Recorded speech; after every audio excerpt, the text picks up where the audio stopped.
High Matriarch Tua settled in on the small seating that was graciously provided to her in the comparatively small and dank room, which she was momentarily confined in, as she waited for those who would be conducting her eventual questioning. The room was quaint, almost looking like it was taken straight out of some sort of crime thriller movie.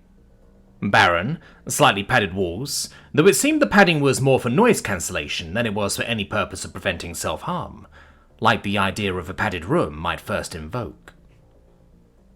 That much was probably clear through one of the walls being broken up by a large mirror, which was most certainly only a mirror one way.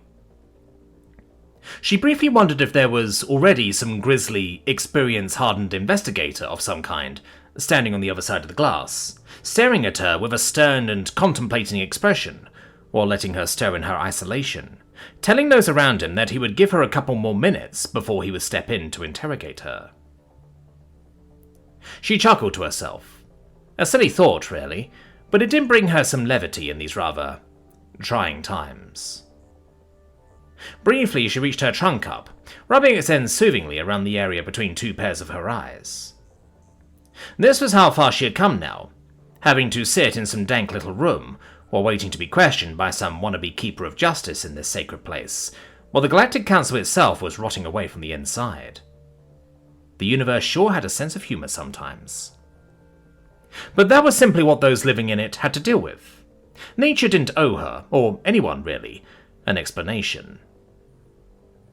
She briefly stood from her crouching position, feeling her legs slowly beginning to protest the long duration she had to spend sitting while waiting to be processed.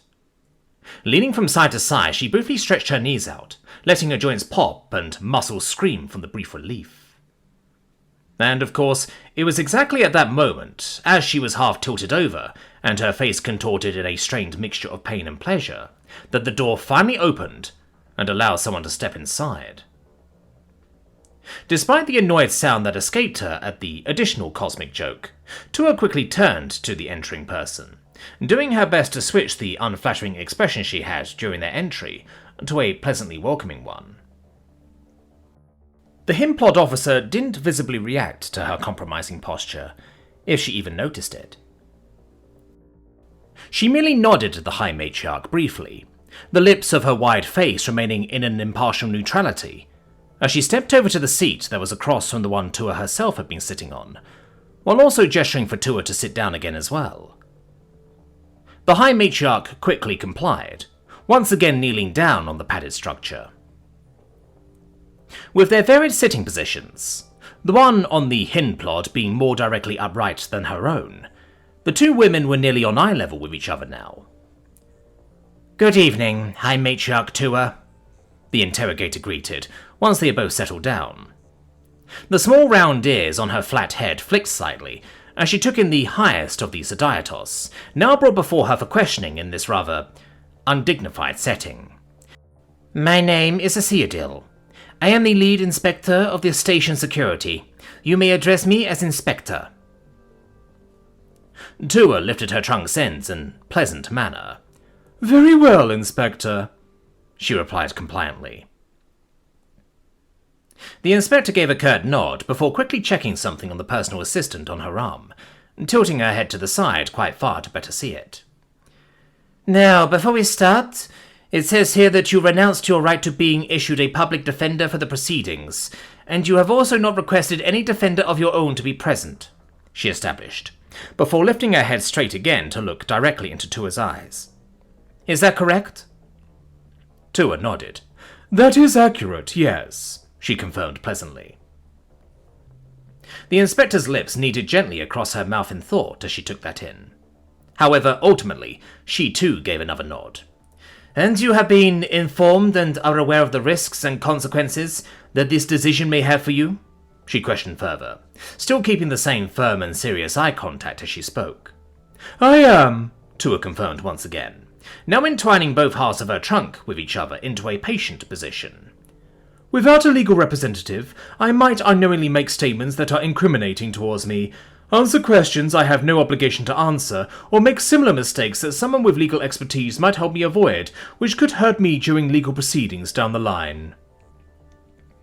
At that, the inspector couldn't help but let out a single laughing scoff. "A succinct summary," she admitted in a mumble, before tapping at her assistant, likely signing off on the fact that Tua did, indeed, know what she was doing. "Very well. In that case, are you willing to answer questions about the incidents that have occurred over the last months?" "I see no reason not to," Tua replied directly, before letting out a small sigh and gently swinging her entwined trunk in a bit of a wave-away manner. "Though I am afraid that there will be little I could tell you that has not been publicized in one way or another already. I did give various smaller interviews and appearances during that time, after all." The inspector shifted her lips slightly, quickly changing the way she was sitting a bit, before bringing her hands together and replying, "Well, since a lot has happened and a lot has been said, it is prudent that we establish your direct stance on the matters in one centralized report that should hopefully cover all of it in one through line, so you will not be misrepresented by stitching together various possibly unrelated statements." "How very accommodating," Tua said, feigning pleasant surprise. "Then I shall be as helpful to that as possible. You can ask away." The inspector hummed in agreement. "Just remember that you do not have to incriminate yourself at any point," she reminded once more.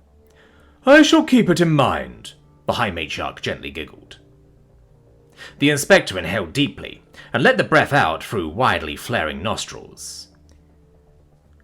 "We have a lot to get through. Would you like some water?" she then offered, while once again checking something on her assistant as she talked.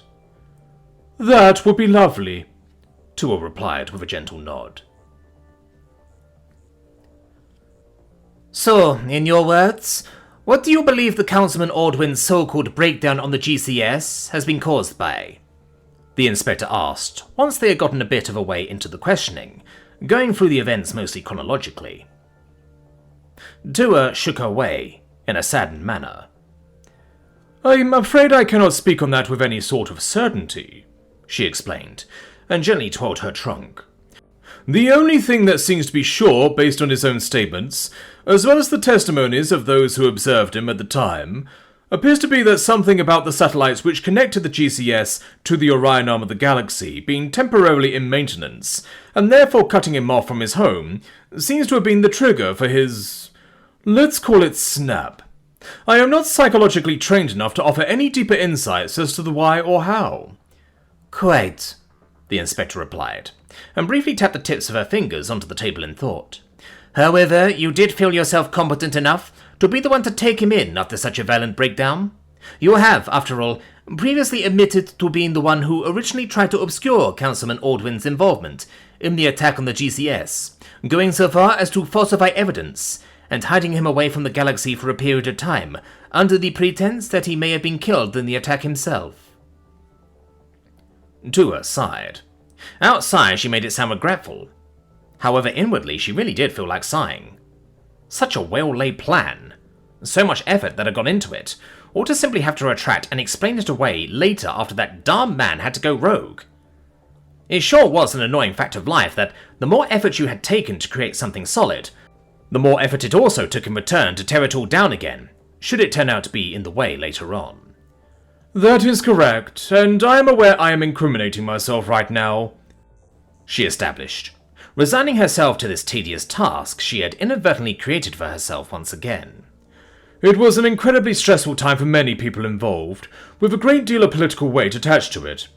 After all, I had just welcomed the first galactic citizen of an only recently joined high-class Deathworlder species onto the station, only for him to turn around moments later and take the station's gravitational spin hostage, and then later detaching a warrant officer's leg with a firearm." The inspector leaned forward slightly, her small ears flicking skeptically. "And you felt your best solution for that was to blame the crime on another of his species while shielding him from justice and hiding him away on your own personal property?" She pried a little deeper. Reasonably so. Even Tua had to admit that. Tua sighed. "It isn't like a violent Deathworlder, especially a high-class predatory one, would cause much surprise in the galaxy," she replied, one of her ears briefly slapping against the side of her face, as their constant flapping got a little more vigorous. "The problem was not that a human committed the attacks, it was the precise human who did it. I feared that, should it come to light, it would take the galaxy down a dark path. I saw it as my duty to act as a mediator. She deflated a bit in a long breath once she had said that much, shaking her head more heavily now. Of course, had I known where it would lead us, I would have done nothing of the sort, she added to her previous statement, with a resigned glumness. I suppose no one can accuse the old of getting wiser. I should have known it would only enable his behaviour further. But, well, I will not claim that I have never made a bad decision. Slowly, her eyes sank down at the table. Just very recently, we have seen that more than clearly. She finalized her statement. The regret in her voice was genuine as she thought about the horrific, but sadly necessary attack on the world of Galitten. An attack that, just as she was portraying to the media, she felt had been the ultimate result of a long list of her mistakes in dealing with this situation, even if she had to sell it slightly differently to the outside world. Many lives had been lost, including that of the man who had taken it upon himself to give himself up to make up for her blunder. The inspector could clearly tell how genuinely it affected her. It was visible in the woman's eyes. However, she remained mostly professional, as her eyes narrowed into another follow-up question. Indeed, she opened, as to not entirely ignore the clearly heartfelt confession that the High Matriarch was giving, before then getting into the actual substance of her presence. Though, with all due respect, I do have to wonder about something. Before recent events, you were not exactly known as a, shall we say, avid defender of Deathworlder species.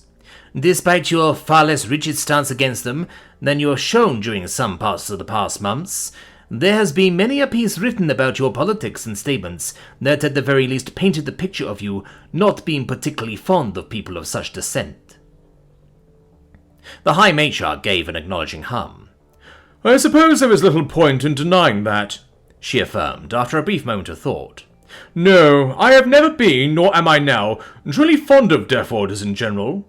Though in truth I find that sort of description to be rather reductive in and of itself. Despite that, it doesn't seem to stop you from using it as a target of your ire.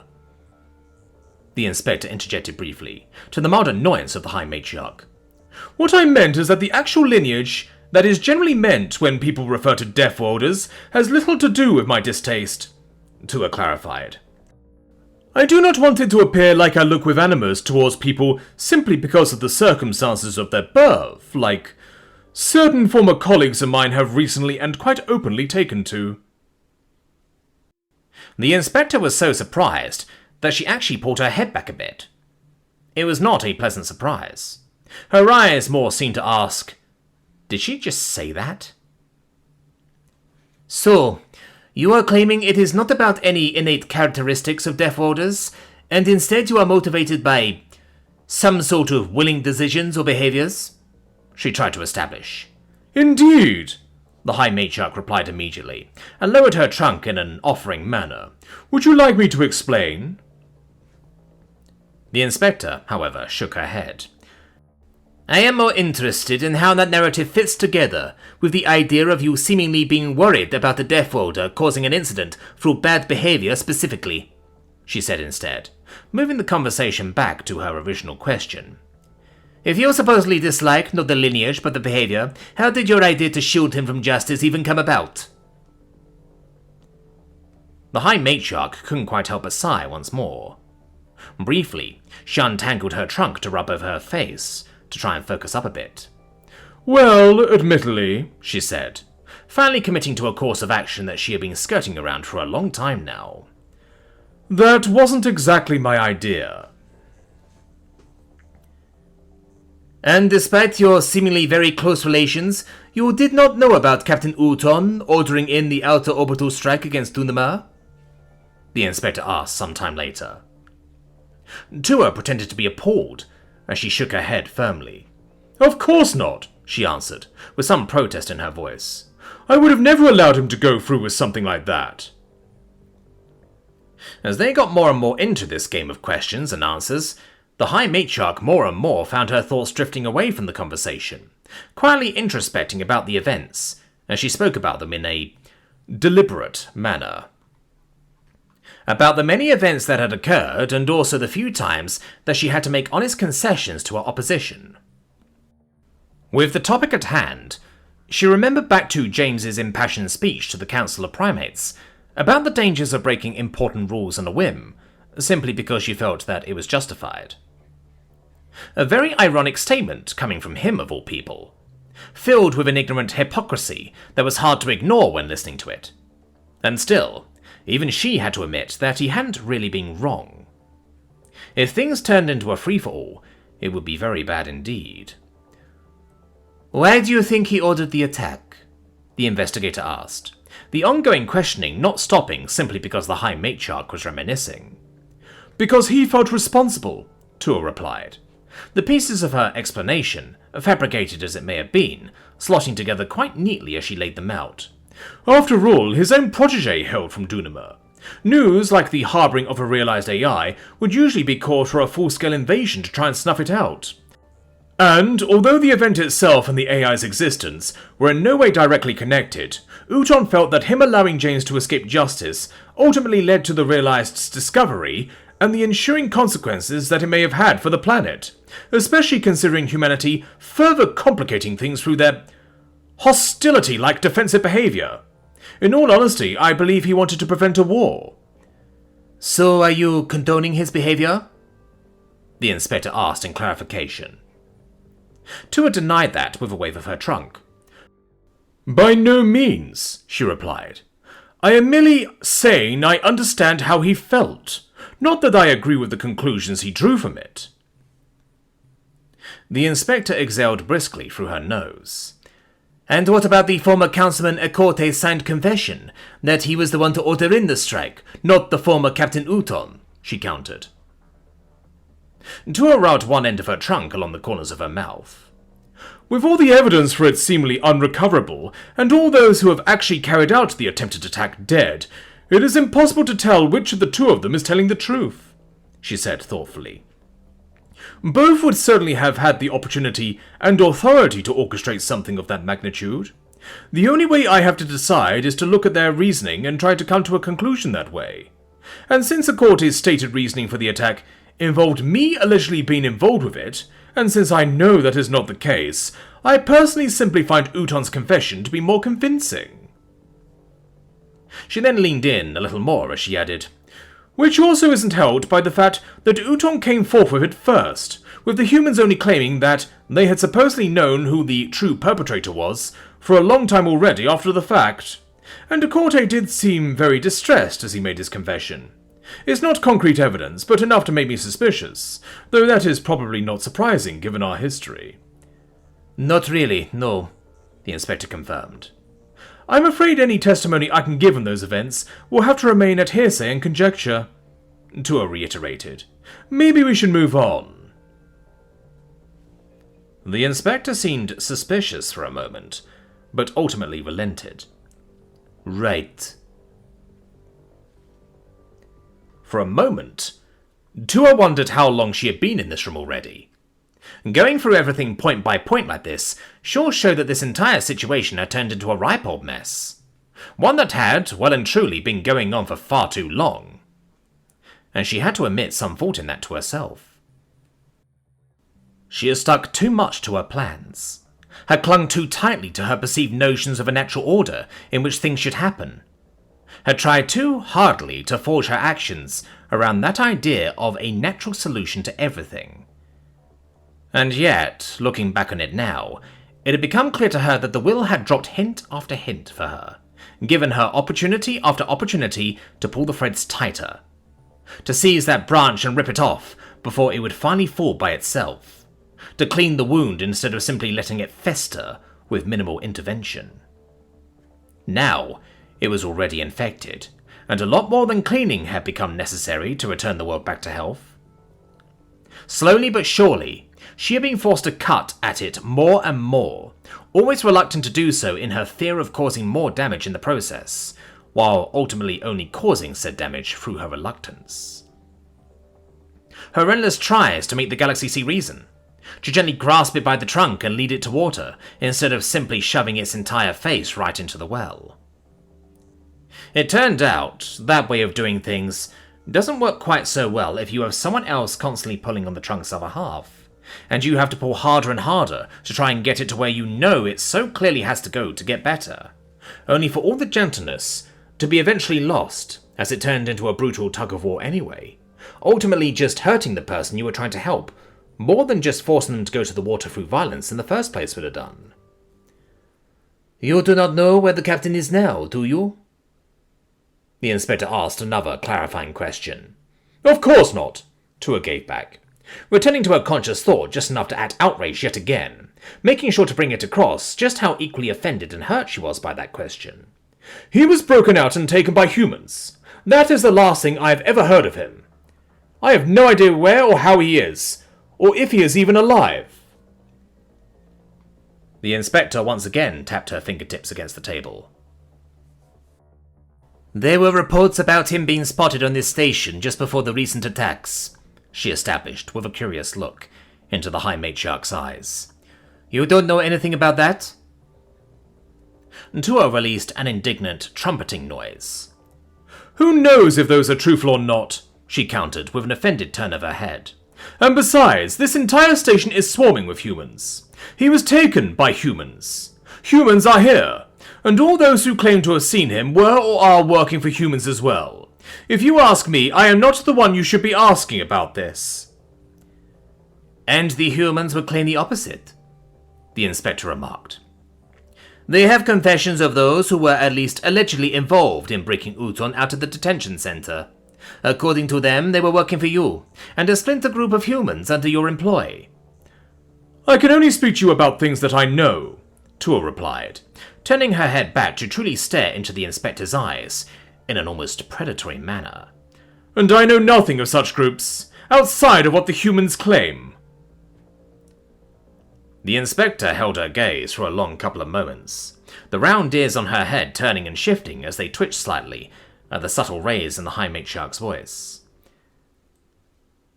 "I understand," she then claimed, "but you must realize that the amount of tangible evidence that both sides are presenting is quite disproportionate in its amount." Tua released another of the same indignant trumpeting sounds, this one a little louder than the ones that preceded it. "Gathering evidence is not my job," she replied firmly. "I was and now am once again the leader supreme of the GCS. I don't have the sort of free time on my trunk to do the law enforcement's work for them. And I will also not simply produce evidence that does not exist out of thin air. However, the best evidence I have seen is a number of testimonies from people that the humans attained under questionable at best circumstances. I don't find that particularly, as you call it, tangible." There were signs of something working behind the inspector's eyes, though it was hard for Tua to tell what exactly it was, or where exactly it led her. "You are right, of course," she finally said, though she didn't sound entirely convinced of her own sentence. "The ultimate assertion of truth is not for us here to decide." She quickly glanced down at her assistant, likely to find her thread again after losing it for a moment. "Right. I suppose the next big occurrence would be the attack on Galitten," she established a few seconds later. "There are extensive and official reports of my side of that incident that you and your people have my full permission to refer to," the High Matriarch quickly stated, her mood simmering down a bit from his brief uprise. "I would rather not drudge up those events again if we can help it." "Understandable," the inspector stated to that, seeming not really against the idea of getting to accelerate this whole proceeding a bit. "Which leads us to the recent attacks. Based on your earlier statements, is it fair to say that you deny any connection to those as well?" "They were conducted by humans, were they not?" Tua gave back, with slightly narrowed eyes. "Mainly," the inspector confirmed. "As I expected." She leaned back slightly, seeming to take that as the Zodiatos' reply to her question, without trying to pry any deeper into it. "Can I ask you something else?" she then went on, her demeanor changing slightly as she seemed to relax, simply looking at the High Matriarch with an almost candidly curious expression. It's not a legal question and doesn't relate to your legal proceedings directly, so you can just say you don't want to answer it. Tua was a bit suspicious and tilted her head, wondering if this was a very obvious attempt at deceptively trying to get her to say too much. "Ask away," she still said, with an inviting gesture of her trunk. The inspector huffed a bit, laying her arms down onto the table so she looked over the high matriarch with scrutinizing eyes, almost like a sergeant during muster. "Let's just assume for a moment that you're telling the truth," she established first, presumably so her question would make more sense down the line. "You weren't actually involved in any of the real bad stuff going on, and you will be let off easy for the obstruction of justice. You'll get to walk out of court and go back to your office." With the establishing out of the way, she briefly pulled herself to sit a bit straighter, before then leaning forwards onto her arms, putting her weight onto the table in between them. "What is it that you want next?" She finally got out with her question, once she had settled in that slightly more intimate position. "Just, what are you planning after all this?" Tua, admittedly, didn't quite know what to make of that question. It could certainly be a trick, though it was a bit of a strange one. Was the inspector expecting her to espouse some grand declarations about whatever unsavory ideas she mentally accused her of having? Or was there something very different behind this? "I believe I have spoken about it in the past," she answered slowly, picking her words carefully as she thought about the question, both as it was asked and as it would be in reality. "I have undeniably made mistakes, especially in the way that I have handled this, ultimately rather one-sided conflict. Unquestionably, I did allow myself to get caught up in the questionable excitement of it all, especially since many of the things that have happened, as well as those that I have been accused of, have been so fundamentally shaking in their nature. I don't think anyone can deny that the galaxy is a much different place now than it has been before, whether they want to claim I was so directly involved in it or not." The inspector gave an understanding nod, remaining quiet as she patiently listened to the Sodiatus's answer. "And as I have said in my addressing to the galaxy before, it is prudent now that I rectify the mistakes that I made in handling it, before we well and truly end up in a galaxy in utter chaos," Tua explained further, her expression shifting back to an honest understanding of guilt. "Instead of endless fighting and bickering, it is time that we ensure that the galaxy sees what is truly important, so that we can step into tomorrow in unity." She had already been on this path. But, if she was honest, this entire interrogation had truly helped her put it all into a better perspective once again. Talking through things slowly really did help sometimes, it seemed. It felt good to have this certainty now. "So, even if you are innocent, you want to make up for the mistakes that you did make?" the inspector asked one last time in clarification. And her tone, as she did, seemed almost genuinely hopeful. "That is exactly what I plan on doing," Tua confirmed, an honest smile also finding its way onto her face now. The inspector nodded. "All right," she said. "I believe that should be all we need to discuss today. If you have any amendments to make to your testimony, please let us know and be sure to make them officially." "Of course," Tua replied, and began to stand up from the seat she had been kneeling on this entire time. After all this time, her legs were really quite numb, and she needed a moment to simply allow blood to return to them, which was just as well, because it gave her time to ask. "So, will I be led into a detainment cell?" The inspector sighed, but nodded. "I'm afraid so," she confirmed. "Don't be so apologetic, it's all part of the process," Tua replied with an encouraging undertone. "I have no need to go anywhere." "And you are here to welcome somebody?" one of the toy-like soldiers asked, his head slightly tilted even as he had to crane it all the way back into his neck to look up at the massive form of Nafmir Dualfren. "Indeed," the mighty bull replied, not lowering his head in the slightest to speak to these underlings, instead keeping his eye on the important part, the enormous door right in front of him that would lead into one of the airlocks for arriving shuttles, transporting people to and from the station. In his trunk he held a large welcome sign, made of the stable trunk of a mid-sized tree, and a large metal sheet that was about an inch thick. The uneven mix of soldiers at his feet glanced at each other briefly, seemingly a bit confused by someone of his standing coming all the way just to greet someone, and in such a rather childish manner too. Not that he cared about their thoughts. They were just cogs in a machine. Hardly worth the thought it took to figure out that they weren't worth his thoughts. They could hardly even be considered living, thinking beings, with the way they were simply going about, obeying what they were being told. Almost pitiful, really. Though good for him, in this case, because them being here had meant that the human presence on the station had sharply declined in this recent time, now more concentrating directly around their high-value targets, while leaving the more general guarding of much of the station to these cretins. Not that the human soldiers had a lot more going on between those strangely shaped ears of theirs, but at least they had the skills and abilities to be considerable as a threat. He had seen the fight of his predecessor against the human councilman, had studied it. They were small, but their reactions were quick. With the right weapon in hand, his size would be of no advantage to him. That was something to look out for. It didn't take much brainpower to pull a trigger, after all. "I suppose you have an issue with that?" Nafmir Dorfin asked in a follow-up question, as he was still getting strange looks from the rabble. No, sir." The soldier quickly declined and shook his head, pretending to go back to his simple guard work. "Good," Nafmir Dorfin stated, directly in return, and settled into his stance, while his trunk tightened a bit around the sign he was holding. "I wouldn't want to cause any issues."